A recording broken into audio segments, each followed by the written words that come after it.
Welcome to America Advances. The U.S. is losing the race for better munitions. Here's how to help. As the global strategic environment deteriorates, the race to innovate in the field of energetic materials, essential components of modern weaponry, will only intensify.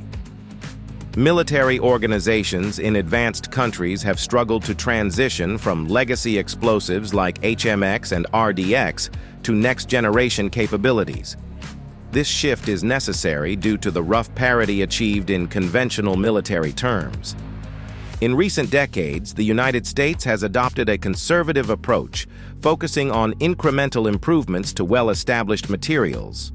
However, our strategic competitors, notably China, have funded extensive fundamental research in advanced energetic materials that could potentially redefine the parameters of firepower and munition effectiveness. This move towards new materials is not just about achieving higher energy outputs or more stable formulations. It represents a deeper strategic competition where success lies not only in scientific breakthroughs, but also in effectively transitioning these innovations into operational weapons systems. Since the release of the National Energetics Plan mandated by the 2020 NDAA, the Energetics Technology Center, ETC, has been closely monitoring global research and development of high-performance energetic materials. A key area of interest is the synthesis of explosives and propellants that surpass the performance of the most powerful explosives currently produced in meaningful quantities. Over the past 2 decades, scientists in China and Russia have aggressively pursued basic research that may yield new classes of munitions in the future. This includes investments in compounds that exceed the performance of CL-20, the most powerful non-nuclear explosive currently produced in significant quantities in the U.S. Developed in 1987 at the U.S. Navy's China Lake Research and Engineering Facility, CL-20 is used only in limited applications and has not been incorporated into U.S. weapon systems on a large scale. The shift in munitions priorities after the dissolution of the Soviet Union focused on enhancing safety and reducing cost and risk, rather than greater lethality. This, coupled with the lack of specific funding or requirements to mature CL-20 for system integration, means that U.S. forces continue to rely on energetic materials developed during World War II. Meanwhile, there is evidence that China has invested heavily for more than a decade to produce CL-20 at an industrial scale, presumably to realize significant advantages in the performance of its weapon systems and solid rocket boosters. More concerningly, U.S. adversaries are working to surpass the performance of CL-20 with the clear intent of enhancing munitions efficacy and dramatically altering the strategic landscape. For example, new classes of energetic metal organic frameworks, EMOFs, and other novel energetic formulations are being investigated. These promise higher energy outputs, greater stability, and improved environmental profiles. Some of the new materials exhibit higher detonation velocities than CL-20, meaning more powerful explosions, which are crucial for applications requiring maximum impact from minimal material. Others show higher specific impulses than CL-20, a measure of how efficiently a propellant produces thrust. Higher specific impulses mean rockets can achieve higher speeds, carry more payload, or travel longer distances with the same amount of propellant. However, raw energy release and performance are not the only desirable characteristics. Other new materials are notable for their improved thermal stability, allowing them to withstand higher temperatures without degrading, making them safer and more reliable during storage, handling, and operational use.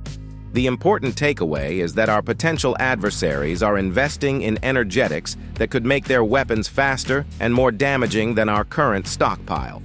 To be sure, the energetic materials resulting from this research are far from ready for introduction into weapon systems.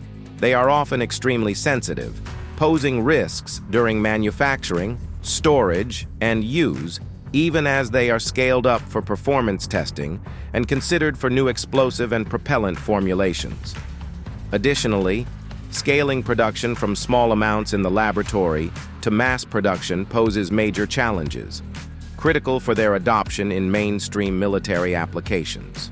Indeed, ease of production is arguably the primary reason why the U.S. military continues to rely on materials first devised long before most readers were born.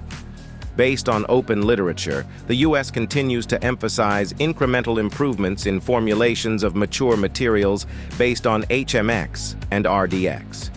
It is reasonable to assume that U.S. scientists are working on new classes of energetic materials to surpass the performance of these workhorses.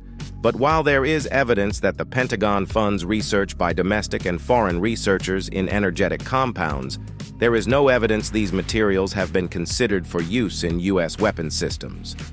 While it is concerning that China seems to be outpacing the U.S. in fundamental science related to advanced energetic materials, it is worth noting that the true technological advantage in defense lies not necessarily in discovering or synthesizing new materials, but in successfully transitioning new materials into operational weapons systems. Technology transition in the defense sector refers to the process by which innovations are integrated into military programs of record, which are the officially funded projects that deliver new capabilities to the armed forces. Transition processes are notoriously complex within the U.S. Department of Defense for several reasons, including the high risks and costs associated with integrating cutting-edge technologies into established military systems. Furthermore, the DoD's acquisition processes are often lengthy and bureaucratic, designed to minimize risk and maximize oversight, but at the expense of agility and innovation speed. There is also the challenge of aligning new technologies with existing military doctrine and training, so that systems based on improved energetic materials fit into current operational frameworks. Fortunately, the past year has seen remarkable interest among senior defense officials and Congress in reforming the nation's defense energetics enterprise, driven by major studies by the Office of the Under-Secretary of Defense for Research and Engineering, ETC, and the Hudson Institute. The 2024 NDAA saw the creation of a Joint Transition Office for Energetic Materials, JITO, to streamline the development and integration of advanced materials like CL-20 into U.S. weapons systems. The JITO presents the best chance for the U.S. military to match the pace of strategic competitors like China and build a robust pipeline for developing new energetic materials and ensuring these more powerful capabilities reach the warfighter. Perhaps just as significantly, Section 242 of the 2024 NDAA mandates that the Secretary of Defense ensure lethality is considered in the analysis of alternatives for new or modified munitions, including the effectiveness, system capacities, and cost implications of using novel or alternative energetic materials. Time will tell whether Congress's proactivity leads to the necessary changes in the DoD. To truly regain and sustain leadership in defense energetics, the Department of Defense must accelerate the modernization of its acquisition processes to accommodate new energetic materials in systems, enhance collaboration between researchers and end users, and foster a culture that prioritizes swift innovation.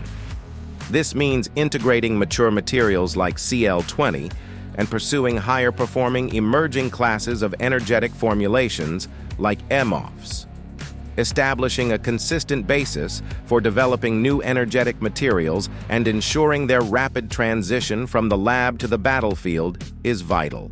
This approach balances breakthrough innovation with system optimization and integration into fielded weapons, where the real battle for technological supremacy will be fought and won.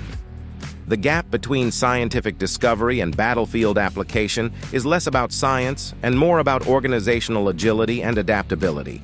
Accelerating acquisition processes, enhancing collaboration between researchers and end users, and fostering a culture that prioritizes faster innovation are crucial. While the scientific quest to lead in advanced energetic materials is vital, the true contest lies in the ability to translate breakthroughs swiftly and effectively into combat-ready technologies. This multifaceted approach, balancing breakthrough innovation with system optimization and implementation, is where the real battle for technological supremacy will be fought and won. That's it for today's video, soldiers. I remind you that you can subscribe to stay updated with the latest military news.